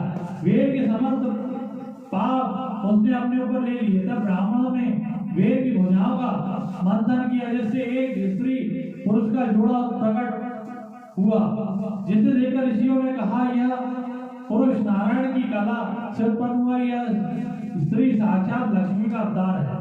यह पुरुष पृथु तथा स्त्री अर्ची के नाम से विख्यात हुई। ब्राह्मण आदि सभी ने भगवान पृथु की स्तुति की और पृथु का विधिवत राज्याभिषेक किया गया। मैत्रेय जी बोले विदुर जी, वेद के पापों के कारण उस समय पृथ्वी अन्नहीन हो गई, प्रजा दुखी रहती। सभी ने पृथु से प्रार्थना की तो पृथु ने विचार किया और धनुष बाण पर बाण चढ़ाकर पृथ्वी को लक्ष्य बनाया। स्वयं को लक्ष्य बना देख धरती कांपने लगी और गौ का रूप रखकर भागने लगी और जहां जहां वह जाति पृथु को अपने पीछे बांधी थी। तब उसे कोई रक्षक न मिला तो वह स्वयं पृथु के पास आई और बोली, राजन आप मुझे क्यों मारना चाहते हैं? पृथु ने कहा, हम तुम्हें तुझ में अन्न बोते हैं, फिर क्यों तुम हमें अन्न नहीं देते? पृथ्वी बोली कि राजन मनुष्य जैसा कर्म करते हैं वैसा फल भोगते हैं। आपके पिता के अधर्म के कारण ही धर्म का भक्ति का लोप हो गया। इस कारण मेरे द्वारा अन्न आदि की वृद्धि नहीं हो पा रही। आप अपनी प्रजा को धर्म का उपदेश दीजिए और प्रभु मुझे धनुष पर चढ़ाए हुए बाण से समतल करिए। राजन, मैंने जो गाय का रूप लिया, इसी से आप अपने योग्य वस्तुओं का दोहन कर लीजिए। तब राजा पृथु के चढ़ाए हुए बाण से पृथ्वी को समतल कर दिया और अपने हाथ में समस्त धान्यों को धो लिया। पृथु ने मनु को बछड़ा बनाकर हाथों में ही समस्त धान्यों को धो लिया। उस समय सभी ने अपने अपने योग्य वस्तुओं को धो लिया। राजा ने प्रजा के योग्य जहां जहां नगर गांव बसाए, धर्म का उपदेश दिया। तभी से ही ये भूमि पृथु के नाम से रक्षित होने के कारण पृथ्वी कहलाई। राजा पृथु ने एक बार 100 अश्वमेध यज्ञों की दीक्षा ली और उन्होंने 99 यज्ञ पूर्ण भी कर ली। 100वें अश्वमेध यज्ञ प्रारंभ हुआ तो इंद्र के मन में खलबली मच गई, क्योंकि वह सोचने लगा कि इस प्रकार तो पृथु के कर्म मेरे कर्मों की अपेक्षा बढ़ जाएंगे और वह इंद्र बन जाएगा। इसी कारण इंद्र ने पृथु के यज्ञ का घोड़ा चुरा लिया। अत्रि मुनि ने प्रभु को सारी बात बता दी। तब प्रभु पुत्र विजिताश्व ने इंद्र को पराजित करके घोड़ा प्राप्त कर लिया, किंतु इंद्र ने पुनः पाखंड रूप रखकर घोड़ा चुराया। विजिताश्व फिर घोड़े को जीत लाया। इंद्र ने कई बार यह कार्य किया, किंतु हर बार प्रभु पुत्र घोड़े को ले आता। इंद्र ने प्रभु पुत्र को प्रसन्न होकर अंतर्ध्यान होने की विद्या सिखाई थी, अतः वह अंतर्ध्यान नाम से विख्यात हुआ। प्रभु ने क्रोधित होकर इंद्र को मारने के लिए धनुष उठाया, किंतु ब्रह्मा जी ने आकर उन्हें रोक दिया और यज्ञ से निवृत्त होने के लिए कहा। प्रभु जब यज्ञ से निवृत्त हुए तब भगवान नारायण इंद्र को साथ लेकर उस यज्ञशाला में प्रकट हुए और प्रभु से बोले, प्रभु मैं तुम पर प्रसन्न हूँ, देखो तभी तो तुम्हारे यज्ञ में प्रकट हुआ हूँ और ये इंद्र भी तुमसे क्षमा मांगना चाहते हैं, इन्हें क्षमा कर दो। प्रभु ने इंद्र को हृदय से लगा लिया। भगवान ने वरदान मांगने के लिए कहा तो महाराज प्रभु बोले, भगवान आपका दर्शन प्राप्त हो गया, अब क्या मांगू, फिर भी आप देना चाहते हो तो यही मांगता हूँ। न काम्ये नाथ तदम्यहं क्वचित् न यत्र युष्मच्चारण भुजासवः महता मंतरयान् मुखच्युतो विदत्स्व कर्ण युद्धमेश मीवरः। जहाँ आपकी गाथा कीर्ति सुनने को नहीं मिलती वहाँ मोक्ष पद मुझे नहीं चाहिए। आप तो मुझे 10,000 काम दे दो जिससे आपके लीला गुणों को मैं सुनता रहूं। भगवान ने कहा, राजन अवश्य तुम्हें मेरी अतिशय भक्ति प्राप्त होगी। राजा प्रभु भगवान से वरदान पाकर अपनी राजधानी लौट आए। प्रभु धर्म पूर्वक राज करने लगे। एक बार प्रभु ने महासत्र किया जिसमें विद्वानों का समाज एकत्र हुआ। राजा प्रभु ने उस समय अपनी प्रजा को उपदेश किया। सभी ने राजा की प्रशंसा की। उसी समय सनक, सनंदन, सनातन, संत कुमार चारों भाई वहां पधारे। राजा ने उनका पूजन सत्कार किया और प्रश्न किया, भगवान आपने यहाँ पधार कर हमें कृतार्थ कर दिया।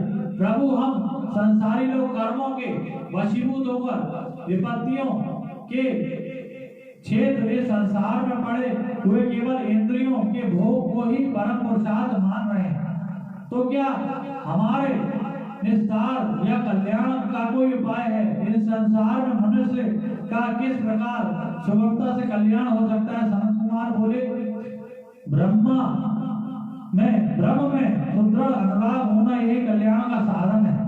शास्त्रों का कहना है कि शास्त्रों के वचनों में तथा गुरु वचनों में विश्वास से, भागवत धर्म के आचरण से, श्री हरि की उपासना से, प्रभु कथा व्रत के पान से, जीवों को कष्ट न देने से, किसी की निंदा न करने से, हरि गुण गाने से ही संसार के प्रपंचों से वैराग्य होता है। संसार के प्रति वैराग्य और प्रभु के प्रति अनुराग ही कल्याण का एकमात्र साधन है। अतः परमात्मा का भजन करो तो संसार को पार कर लो। इस प्रकार प्रभु को उपदेश करके उनसे पूजित होकर वह मुनि वहां से प्रस्थान कर गए। राजा प्रभु के 5 पुत्र थे। उन्हें अपनी पुत्री रूपा पृथ्वी का भार सौंप कर राजा पत्नी सहित तपोवन को चले गए और तपस्या के द्वारा उन्होंने स्वयं को परम तत्व में विलीन कर दिया। महारानी आची ने उनके शरीर को चित्त पर रखकर 3 परिक्रमा करके स्वयं को उस अग्नि में विलीन कर दिया और पतिलोक को प्राप्त हुई। इस प्रकार महाराज प्रभु का यही दिव्य चरित्र विदुर जी को मैत्री मुनि ने सुनाया। सुखदेव जी बोले, परीक्षित, मैत्री जी ने आगे प्रभु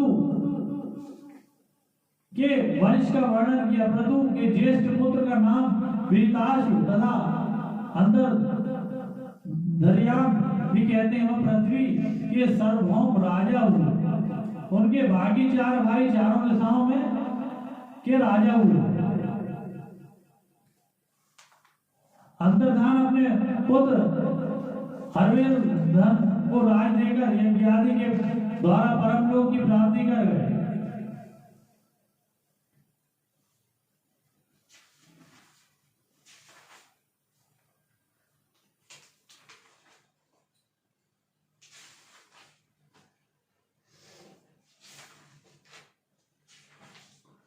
श्रीमद् भागवत कथा का चतुर्थ स्कंद संपूर्ण हो चुका है। पंचम स्कंद में प्रियव्रत चरित्र है। परीक्षित बोले, भगवान आप मुझे महाराज प्रियव्रत का चरित्र सुनाइए। सुखदेव जी बोले, राजन महाराज मनु ने प्रियव्रत को गुणवान देखकर उन्हें राज्य शासन करने की आज्ञा दी, किंतु प्रियव्रत तो नारद जी के चरणों का आश्रय ले चुके थे, उन्होंने मना कर दिया। तब ब्रह्मा जी ने आकर प्रियव्रत को समझाया, पुत्र तुम भगवत भक्त हो, तुम जैसे लोग अगर गृहस्थ आश्रम को अपनाएंगे तो जगत का कल्याण होगा और उत्तम संतति के द्वारा आच्छादित होकर यह पृथ्वी आनंदित होगी। तुम यदि विवाह करोगे तो आगे चलकर तुम्हारे यहाँ परमात्मा प्रकट होंगे, क्योंकि तुमने इंद्रियों को जीतकर मन पर विजय पा ली। इस प्रकार ब्रह्मा जी के कहने पर उनकी आज्ञा का उल्लंघन न करते हुए प्रियव्रत ने ना चाहते हुए गृहस्थ आश्रम तथा राज्य स्वीकार कर लिया। उन्होंने प्रजापति विश्वकर्मा की पुत्री वैष्णवी से विवाह किया, जिससे उन्हें एक पुत्री तथा 10 पुत्रों की प्राप्ति हुई, जिसमें से 3 पुत्र ब्रह्मचारी हुए और बाद में उन्होंने संन्यास ले लिया। कन्या ओजस्वती का विवाह शुक्राचार्य जी से किया। प्रियव्रत ने दूसरी पत्नी से 3 पुत्र तथा और उत्पन्न किए, जो मनवंतरों के अधिपति हुए। उन्होंने 11 अबोध वर्षों तक राज्य किया। इस समय महाराज प्रियव्रत ने देखा कि सूर्यदेव सुमेरु की परिक्रमा करने के कारण पृथ्वी के आधे भाग को ही आलोकित करते और आधे भाग में अंधकार रहता है। जब भारत आदि देशों में दिन होता है तो अमेरिका आदि देशों में अंधकार होता है और वहां दिन होता है तो यहाँ रात होती है। अतः उन्होंने एक दिव्य तेजोमय रथ पर चढ़कर पृथ्वी की परिक्रमा की। जहाँ सूर्य होते थे उसके विपरीत अंधकार के स्थान पर अपने रथ से उस स्थान को प्रकाशित करते हुए पृथ्वी की 7 परिक्रमा कर डाली। उस समय रात्रि न होने के कारण जनजीवन अस्त व्यस्त हो गया। तब ब्रह्मा जी के समझाने पर उन्होंने प्रतिज्ञा छोड़ दी और पुनः शासन करने लगे। उस समय रथ के पहियों से पृथ्वी में जो लकीरें बनी वह 7 समुद्र हो गए और पृथ्वी 7 द्वीपों में बढ़ गई। बाद में प्रियव्रत ने अपने पहले 10 पुत्रों में से बचे 7 पुत्रों को 7 द्वीपों का राजा बनाया और पुनः नारद जी की शरण में चले गए। समस्त पृथ्वी का राज्य त्याग कर नारद जी के बताए मार्ग का अनुसरण करते हुए परम पद को प्राप्त किया। सुखदेव जी बोले, राजन प्रिय का अर्थ होता है प्यारा अर्थात अच्छा, और व्रत का अर्थ होता है संकल्प। जो प्यारा संकल्प करे या अच्छा संकल्प करे वही प्रिय व्रत है। व्रत का अर्थ भूखे रहना नहीं होता। व्रत का अर्थ होता है प्रतिज्ञा। शांतनु तथा गंगा के पुत्र ने भी देवताओं को साक्षी मानकर महान प्रतिज्ञा की, इसी कारण उनका नाम देवव्रत था। व्रत का एक पर्यायवाची है उपवास। उपवास का अर्थ है उप यानी समीप और वास का अर्थ है मतलब समीप रहना। किसके समीप रहे? परमात्मा के समीप रहे। जिसके लिए आराधना कर रहे हैं उसके समीप रहे। ऐसे ही व्रत का अर्थ है संकल्प, और संकल्प कैसा हो तो बताया शिव संकल्प मस्त।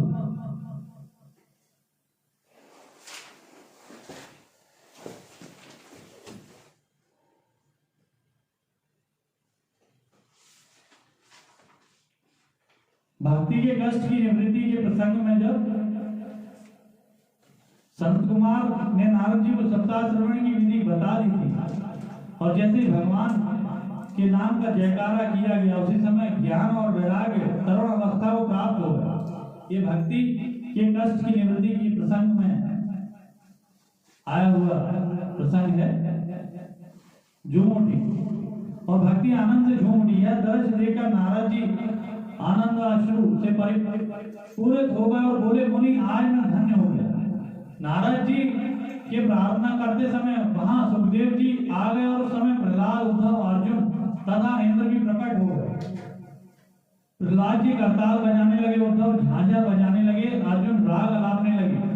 तथा इंद्र ने मृदंग बजाना आरंभ कर दिया और नारद जी वीणा बजाने लगे तथा संगादि जय जयकार करने लगे। इस प्रकार संकीर्तन करते करते सुखदेव जी भी विभिन्न प्रकार से सरस अंग भंगी करने लगे। इस प्रकार भक्ति वैराग्य के आनंद को देखकर भगवान स्वयं को न रोक सके और सबके मन में प्रकट हो गए।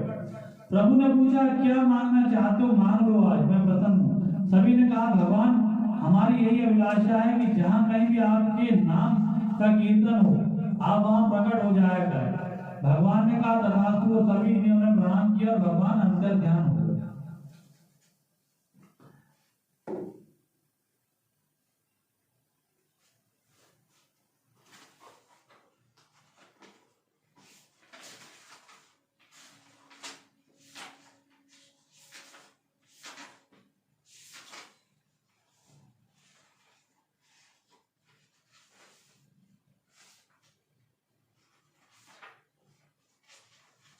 आगे की कथा में भगवान ऋषभ देव की कथा है। उसके बाद हम आरती की तैयारी करेंगे।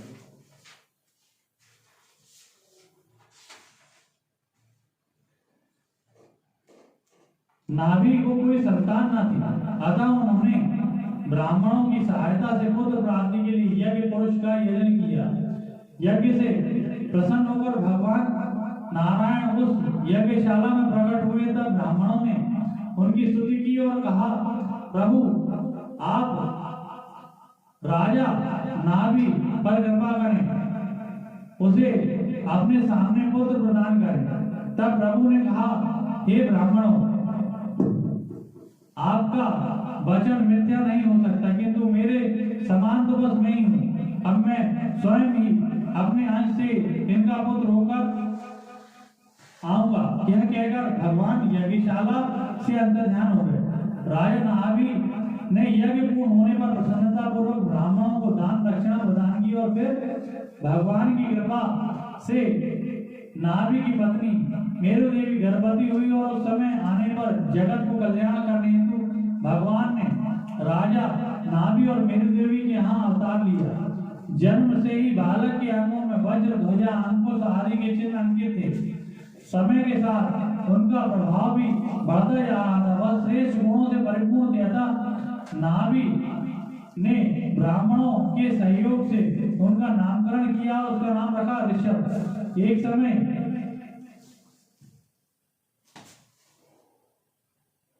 एक बार इंद्र ने ईर्ष्यावश अपने राज्य में जल नहीं बरसाया तो ऋषभ ने इंद्र की मूर्ता पर हंसते हुए अपनी माया से भरपूर जल बरसाया। नाभि ने सोचा कि सभी चाहते हैं कि ऋषभ राजा बने, तब उन्होंने ऋषभ का राज तिलक करके ऋषभ तथा राज्य को ब्राह्मणों के अधीन छोड़कर बद्रिकाश्रम को प्रस्थान किया और नर नारायण का ध्यान करते हुए परम पद को प्राप्त किया। ऋषभ ने कुछ समय गुरुकुल में निवास करके ब्राह्मणों से आशीष लेकर गृहस्थ आश्रम में प्रवेश किया। ऋषभदेव की महिमा समझकर इंद्र ने उन्हें अपनी कन्या जयंती समर्पित की, जिसे ऋषभदेव ने स्वीकार किया और उससे उन्हें 100 पुत्र की प्राप्ति हुई। उसमें भरत सभी से ज्येष्ठ तथा श्रेष्ठ है। भरत अजनाब खंड के राजा हुए। इन्हीं के नाम से अजनाब खंड को भरतवर्ष के नाम से जाना जाता है। ये शाम खलु महायोग की भरतो ज्येष्ठ श्रेष्ठ गुण असि तेनेदम वर्षम भारतमिति व्यापदी शांति। भरत अजनाब खंड के राजा हुए और तथा उनसे छोटे 9 राजकुमार अलग अलग दिशाओं के राजा हुए। उनसे और छोटे राजकुमार भागवत धर्म का प्रचार करने वाले 9 योगेश्वर कहलाए। शेष 81 राजकुमार महान वेदज्ञ तथा कर्मकांडी हुए। वह कर्मों के द्वारा शुद्ध होकर ब्राह्मण हो गए। ऋषभ देव जी के शासन काल में सभी आनंद से रहते थे और परमात्मा से अनुग्रह बढ़े, इसके सिवा कोई कामना नहीं करते थे। एक बार ऋषभ देव ने सभा में प्रजा के ही सामने अपने पुत्रों को महान उपदेश दिया, जिससे उनका कल्याण हुआ। ऋषभ देव बोले, पुत्रों, यह मनुष्य शरीर विषय भोगों के लिए नहीं, यह तो ब्रह्मानंद की प्राप्ति के लिए प्राप्त हुआ है। इससे तप करना चाहिए, महापुरुषों की सेवा करनी चाहिए, संतों के संग से मुक्ति का मार्ग प्रशस्त होता है, विषयी जीवों के संग से नरक की प्राप्ति होती है। जब तक परमात्मा से प्रीति नहीं होती तब तक जीव देह बंधन से नहीं छूट सकता। वह गुरु नहीं, वह स्वजन नहीं, वह पिता नहीं, और वह माता कहलाने योग्य है। वह इस प्रकार जो अपने प्रिय संबंधी को भगवत भक्ति का उपदेश देकर मृत्यु की फांस से न छुड़ाए। पुत्रों, अन्य भूतों की अपेक्षा वृक्ष श्रेष्ठ, वृक्षों से भी चलने वाले जीव श्रेष्ठ हैं, उनमें भी पशु श्रेष्ठ, पशुओं से मनुष्य से प्रमदों में गंधर्व, गंधर्वों में सिद्धों में किन्नरों से असुर, असुरों से देवता, देवताओं से इंद्र श्रेष्ठ है। इंद्र से भी श्रेष्ठ ब्रह्मा जी के पुत्र दक्ष आदि प्रजापति तथा उन ब्रह्म पुत्रों में रुद्र सर्वश्रेष्ठ है। रुद्र से उत्पन्न कर्ता ब्रह्मा रुद्र से भी श्रेष्ठ है तथा ब्रह्मा से श्रेष्ठ मैं हूँ, क्योंकि मैं नारायण हूँ। किंतु पुत्रों, ब्राह्मण मुझसे भी श्रेष्ठ है, क्योंकि मैं स्वयं उन्हें पूज्य मानता हूँ। ब्राह्मणों के समान कोई मुझे प्रिय नहीं है, मैं ब्राह्मणों के समान किसी को नहीं समझता, तो बढ़कर कैसे मानूं? जो लोग ब्राह्मणों के मुख में श्रद्धापूर्वक अन्न आदि की आहुति देते हैं, उससे मुझे कोई प्रसन्नता होती है, वैसी प्रसन्नता मैं यज्ञ से भी प्राप्त नहीं करता। अतः शुद्ध बुद्धि से उनके चरणों की सेवा करो, यह मेरी सच्ची पूजा है। राजा ऋषभदेव के पुत्र तो सुशिक्षित थे, किंतु प्रजा को उपदेश देने हेतु उन्होंने अपने पुत्रों को लक्ष्य करके ये कहा था। ऋषभदेव जी भरत को राज सौंपकर वन को चले गए। वहां जाकर उन्होंने वस्त्रों को भी त्याग दिया, त्याग करके दिगंबर रूप धारण कर लिया और अवधूत होकर घूमने लगे। लोग उनका तिरस्कार करते, पर वह इन सभी बातों पर ध्यान नहीं देते थे और अजगर वृत्ति धारण करके एक ही स्थान पर लेटे रहते थे। वहां मलमूत्र त्याग करते, वहीं खाते पीते, अपने शरीर को उसी मलमूत्र में समा लेते थे। इस मल से दुर्गंध नहीं, सुगंध आदि सच ऋषभदेव सा चरित्र कोई कर ही नहीं सकता। और उनके यह करने का कारण था संसार से दूरी बनाए रखना, क्योंकि सांसारिक लोग किसी साधु को देखकर अपनी इच्छा पूर्ति के लिए उसके पास जाते हैं और साधु उनकी व्याधि को दूर ना करे तो वह साधु कैसा था? कोई मेरे पास आए ही नहीं, इसलिए उन्होंने ये वृत्ति धारण की थी। उन्होंने परमात्मा में तो स्वयं को पहले ही विलीन कर लिया था। उनका शरीर इस धरती पर घूम रहा था। एक दिन जंगल में दावाग्नि लगी और ऋषभदेव जी ने स्वयं को उसमें भस्म कर दिया। कलयुग में उनके आचरण का अनुगमन करने वाले लोग होंगे जो तीर्थंकर कहलाएंगे और समाज का कल्याण करेंगे। राजा यद्यपि उनके जैसा कोई और हो ही नहीं सकता, फिर भी यह मत आगे विस्तृत होगा। ऐसे दिव्य अद्भुत ऋषभदेव को मैं नमस्कार है, जिनके स्मरण करने से मन में वैराग्य उत्पन्न हो जाता है। इति श्रीमद् भागवत द्वितीय दिवस की कथा संपूर्ण। द्वितीय दिवस की कथा पूर्ण हो गई है। अब हम एक भजन करेंगे। बोलिए वृंदावन बांके बिहारी लाल की जय, दादा सरकार की जय, सदगुरुदेव भगवान की जय। एक हम भजन करेंगे, उसके बाद आरती। पहचान पाया मैं तुमको, पहचान पाया मैं तुमको। गिरा भटकता गिर गिर में, नगर नगर में, नगर नगर में, नगर नगर में, नगर नगर। गिरा भटकता गिर गिर में, नगर नगर में, नगर नगर। वाटनंद वाटनंद घाटनंद वेदनंद घटनंद वेदनंद पाटिका में वंदन धारणंद दिवारणंद देहि दर्शनम हेदनम हारणंद भुजनम कानन में कुंडल में गोदन में गोपालन में गोवल में गवन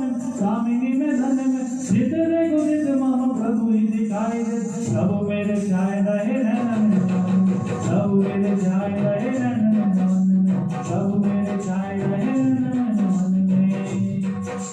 गिरा भटकता गिर गहवर में, नगर नगर में, डगर डगर में, किंतु पास तुम मेरे हरदम, किंतु पास तुम मेरे हरदम। मैं अब तक जान न पाया, पहचान न पाया, मैं तुमको पहचान न पाया, मैं तुमको। रवि शशि से पदार्थ चमकाए, अन्न औषधि फल फूल उगाए, अन्न औषधि फल फूल उगाए। रवि शशि से पदार्थ चमकाए, अन्न औषधि फल फूल उगाए। विविध रंगों के फूल लगे जब हमें के, अलवेरी प्रकृति ने टेकी हर साड़ी। ज्ञान चक्र बोल बहु रचना पार लगी, है ना सारे कौतुक है चेतन अनाड़ी। बिन गाड़ी चाल के ना भारती प्रकाश गाड़ी चाल बिना, चलते हैं चक्र गाड़ी के बिना वक्त बीज बिना दिल हो। है ना सारे कौतुक ये चेतन की लाड़ी, है ना सारे कौतुक चेतन की लाड़ी। रवि शशि से पदार्थ चमकाए, अन्न औषधि फल फूल उगाए। रवि शशि से पदार्थ चमकाए, अन्न औषधि फल फूल उगाए। तुम समाने से जग में कोई, दाता दया निधान न पाया, पहचान न पाया, मैं तुमको पहचान न पाया, मैं तुमको। एक गोरी मिठास है किसमें, पत्ते पत्ते की नारी नारी है कदरन जैसी, हाथ में जिसने अपनी नहीं जैसी। बीज बैलन में दिया किसका, बालों का जोगा, उम्र भर जोगा कटेगा न कभी छोटा होगा।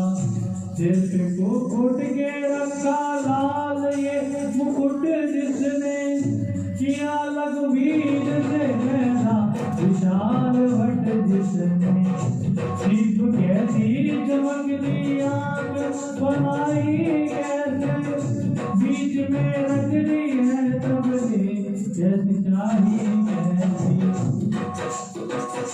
साथ ही इसको भी वो प्रकाश दान किया, दिखाई छोटे से एक दिल में आसमान दिया। जानवी लाल इस पंचतत्व पुतले में, एक कौड़ी भी नाही इस दया के बदले में। नाम को भी जिसने जलाया नाम बचाल दिया,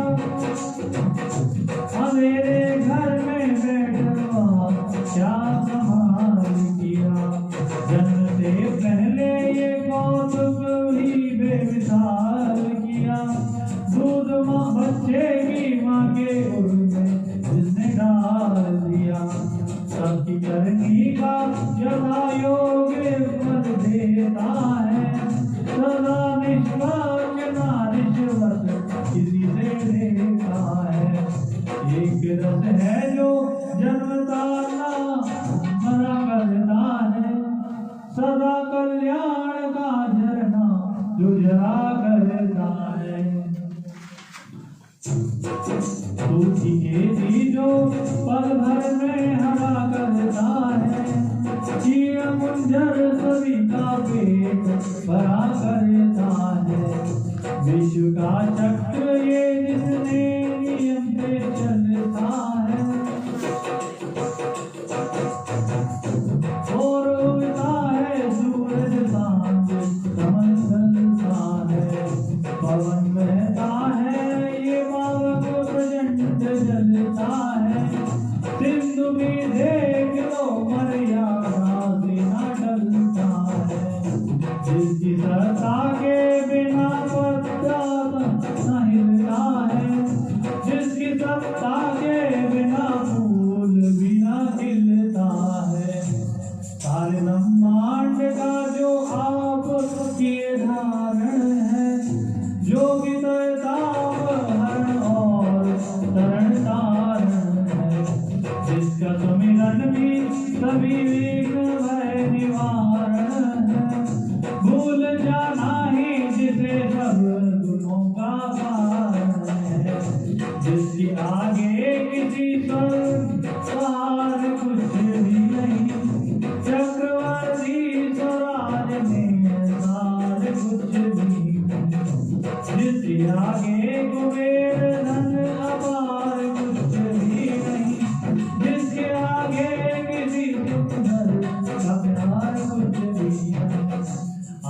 जगमग में